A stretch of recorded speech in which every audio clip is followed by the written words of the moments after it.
इफ्तिदा का मतलब ये होता है कि भाई यहाँ पर फुल फ्लैश गाड़ियाँ चल सकती है, मगर कई जगहों पर आपको जहाँ से ना आप उतर सकते हैं ना चढ़ सकते हैं। अगर आपने चढ़ना है उतरना है आमदोरफ्त वहाँ से जारी रखनी है उन इंटरचेंजेस से, तो वो जुगाड़ी कट जिसे कहते हैं ना, वही कट आपने इस्तेमाल करना है। चाहे वो कायदाबाद का हो, मलिर मेमन गोड का हो, दुम्बा गोड का हो, इवन काठौर भी हो, यहाँ के तमाम इंटरचेंजेस के ऊपर आपको तरक्याती काम होता हुआ नज़र आएगा। इफ्तिदा कर दिया है मगर लगता है शायद उजलत में कर दिया है।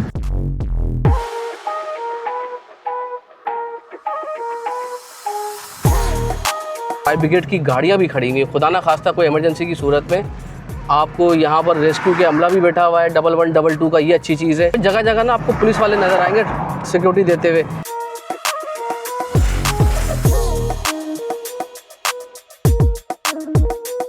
कयूमाबाद से काठौर M9 तक का सफ़र 39 किलोमीटर, ट्रैफिक की झंझट नहीं होगी, बल्कि ये कहा जाए गाड़ी फर्राटे मारते हुए चलेगी चमचमाती इंटरनेशनल जदीद सड़क पर। तो ये बात गलती होगी। शाहराह भुट्टो का मुकम्मल इफ्तिदा हो गया है, मगर ये मुकम्मल इफ्तिदा वाकई हुआ है या इसमें अभी भी बहुत काम बाकी है?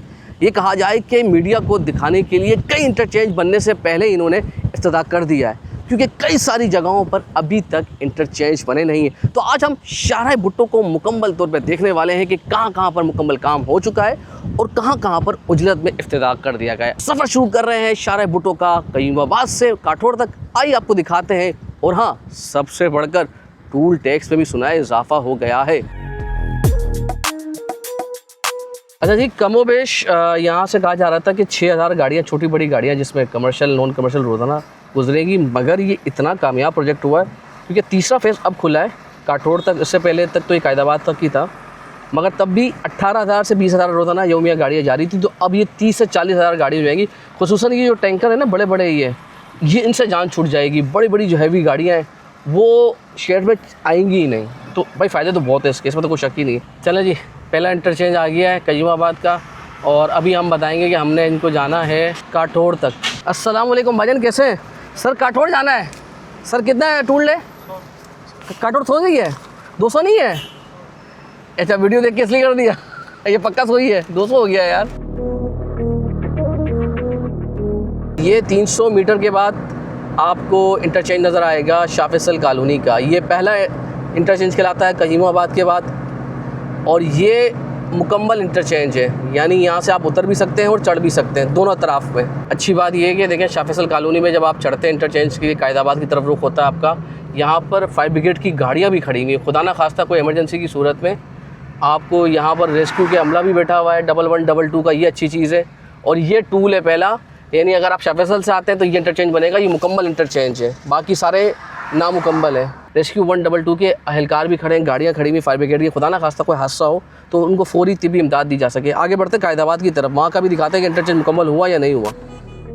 देखिए भाई, कायदाबाद इंटरचेंज अभी तक अधूरा है, नामुकम्मल है। ये देखें भाई, कयूमाबाद और शाह फैसल कॉलोनी के बाद ये तीसरा इंटरचेंज होता है कायदाबाद का इंटरचेंज।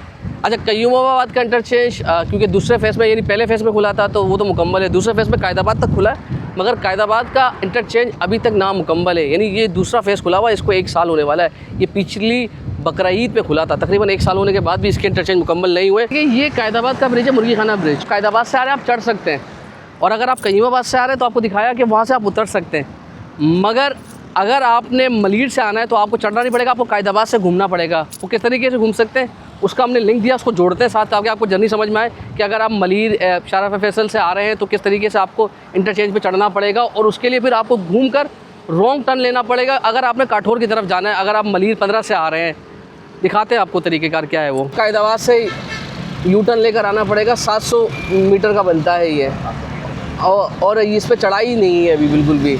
और जब तक ये इंटरचेंज नहीं बनेगा, पुल नहीं बनेगा, जब तक इंटरचेंज नहीं बनेगा तो आप इस पर चढ़ नहीं सकते। आपको हमेशा से घूम कर ही आना है, चाहे यहाँ ट्रैफिक हो या ना हो। अच्छा देखिए, अगर आप कायदाबाद से आ रहे हैं तो आपके लिए इंटरचेंज है, लेकिन अगर आप मलीर से आ रहे हैं ना, ये देखें सामने वाले रोड देखें, तो वो आपके लिए इंटरचेंज नहीं है। यानी आपको कायदाबाद से अगर मेमन गोड जाना तो आपको यूँ सामने से यू टर्न लेना पड़ेगा, लेकिन वो भी सही तरीके से बना हुआ नहीं है, यानी गैर महफूज है ये। और अगर आप वापस काठौर से भी आ रहे हैं तब भी आपको ये जुगाड़ी कर लेना। गाड़ियाँ देखो तेज़ आ रही है, तो आप ये गाड़ी मोड़ेंगे कैसे? ये आपने सामने वाले रोड पे जाना है वापस। ये देखें गाड़ी लाइट दे रही है, ये देखें ये ख़तरनाक है।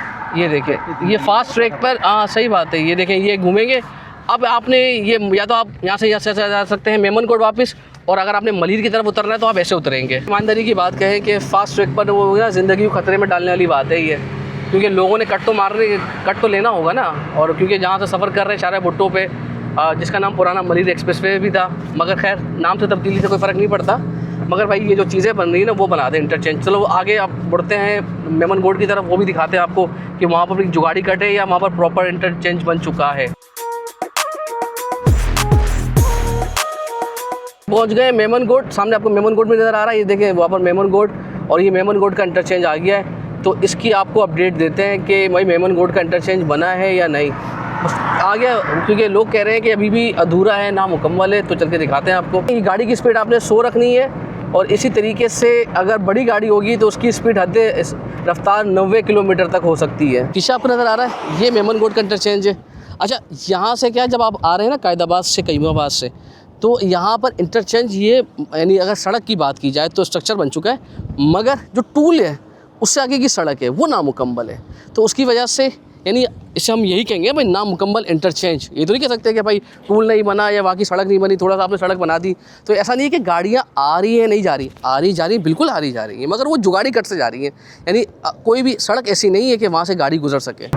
अच्छा जी, दुम्बा गोड आ गया है, और दुम्बा गोड ये देखें यहाँ पर दुम्बा गोड का इंटरचेंज आ गया है। तो देखें जी, काठौर 12 किलोमीटर रह गया, एजुकेशन सिटी 14 किलोमीटर रह गया है, और दुम्बा गोड हम पहुँच गए हैं। चौथा इंटरचेंज होगा अगर आप कईमाबाद से आ रहे हैं।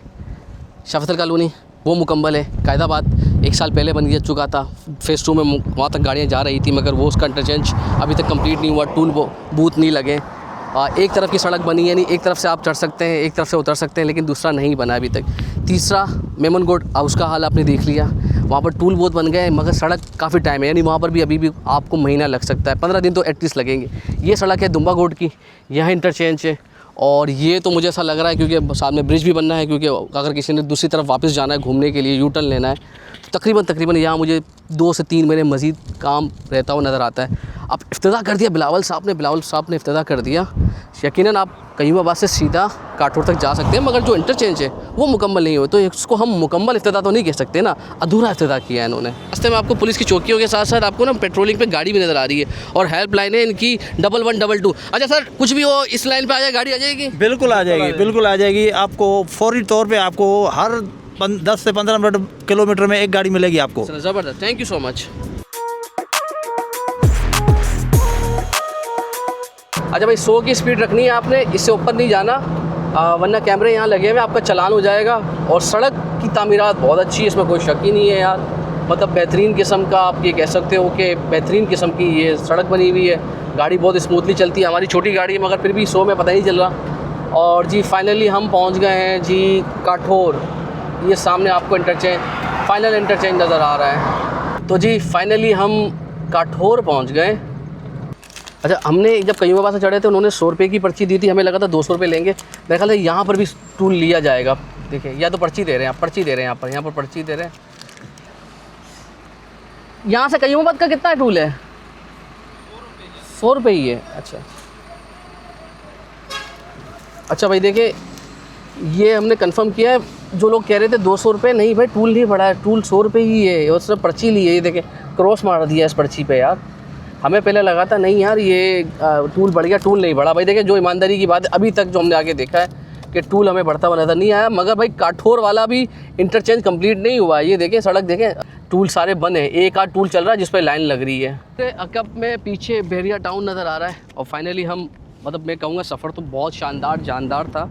और वो अगर आपकी गाड़ी 1.3 से ऊपर है ना, तो यकीन माने कईमाबाद से 39 किलोमीटर का सफ़र 20 मिनट में मज़े से होगा। यानी अगर आप 100 का काटा मारे, इससे ऊपर जाइएगा भी मत, चालान हो जाएगा। अच्छा भाई, तो ये भी देखें आखिर फाइनल काठौर इंटरचेंज है, मगर ये भी अधूरा है, नामुकम्मल है। उसकी वजह यह है कि यहाँ पर भी तरक्याती काम, मरम्मती काम जारी है। अच्छा, 39 किलोमीटर का भाई मालियत कितने अरब से बना है ये भी तो बताना है ना। इसके लिए साथ हमारे साथ मौजूद है सीनियर साफ़ी निशान सिद्दीकी साहब। कैसे, ठीक ठाक है? एक बहुत बड़ा मनसूबा, मगर इसमें एतराज़ात भी उठे कुछ, क्या ज़रूरी ज़मीन के हवाले से। पहले तो ये बता दें कि कितने अरब का बजट का मनसूबा भाई है? तनवीर भाई, 39 किलोमीटर तवील शायरा भुट्टो को 56 अरब रुपए की लागत से जो है मुकम्मल किया गया है। जिसमें 4 अरब रुपए सिंध हुकूमत ने खर्च किए हैं, जबकि 52 अरब रुपए 3 प्राइवेट कंपनीज ने अदा किए, यानी उन्होंने सरमायाकारी की, जिसमें HBL ग्रुप भी मौजूद है।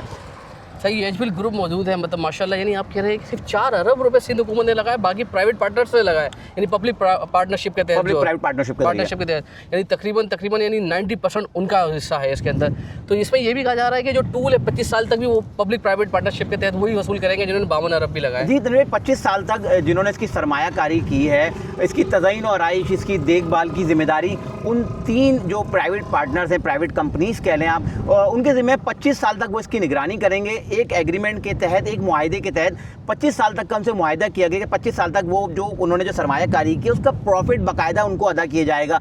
और आपको पता है इस तरह के प्रोजेक्ट्स में जितने भी पब्लिक प्राइवेट पार्टनरशिप के जरिए इस तरह के किए गए, इसमें 20-25 साल की बात तो की जा रही है, लेकिन इसमें मजीद तौसी भी हो सकती है, क्योंकि इतनी बड़ी सरमायाकारी, आपको पता है कि लाखों की तादाद में यहाँ से गाड़ियाँ तो गुजरेंगी, लेकिन सिर्फ 100 रुपये टूल टैक्स रखा गया है। तो आप समझ सकते हैं कि सरमायाकारों को इसमें से अपनी सरमायाकारी और जो उन्होंने इन्वेस्ट किया और इसका प्रॉफिट निकालने में कितना टाइम लगेगा। चले जी, आगे तरह देखते हैं, क्योंकि भाई बहुत अच्छा मंसूबा है।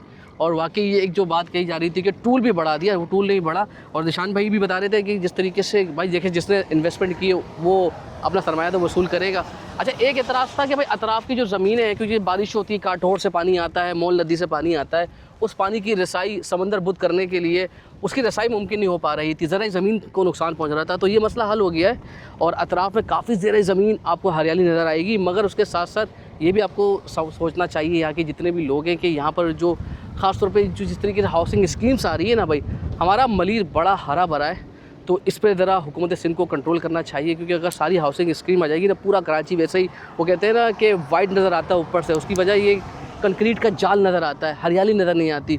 तो अगर मलीर में चले गया ना, तो ये मुकम्मल सफ़ेद चिट्टा हो जाएगा कराची, हरियाली को नामो निशान नहीं रहेगा। तो ख्वाहिश ये है कि भाई अतराफ़ में हरियाली रहे, ज़रे ज़मीन रहे, हाउसिंग की ज़्यादा प्रोजेक्ट्स ना आए भी तो कम से कम वो इतना ख्याल रखें कि ज़मीनों को नुकसान ना पहुँचे। और जो सबसे बड़ी बात थी कि कही जा रहा था कि टूल टैक्स ख़त्म हो गया है, टूल टैक्स बढ़ गया है, टूल टैक्स बढ़ गया है।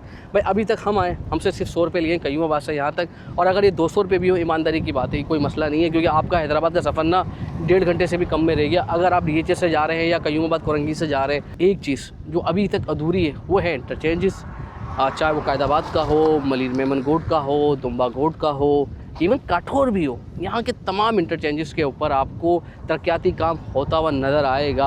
और क्योंकि इफ्तिदा हो गया, इफ्तिदा का मतलब ये होता है कि भाई यहाँ पर फुल फ्लैश गाड़ियाँ चल सकती है। मगर कई जगहों पर आपको जहाँ से ना आप उतर सकते हैं ना चढ़ सकते हैं। अगर आपने चढ़ना है, उतरना है, आमदोरफ्त वहाँ से जारी रखनी है उन इंटरचेंजेस से, तो वो जुगाड़ी कट जिसे कहते हैं ना, वही कट आपने इस्तेमाल करना है। इसके अलावा अब तक आपके पास चारा नहीं है। जल्दी से काम मुकम्मल हो और अच्छा लगेगा। क्योंकि भाई अगर आप कयूमाबाद से काठौर जा रहे हैं तो ये A1 सड़क है। अगर आपने अतराफ़ में कहीं उतरना है, मेमन गोड या आपको दुम्बा गोड वगैरह, तो आपको परेशानी हो सकती है। अल्लाह हाफ़िज़ जी।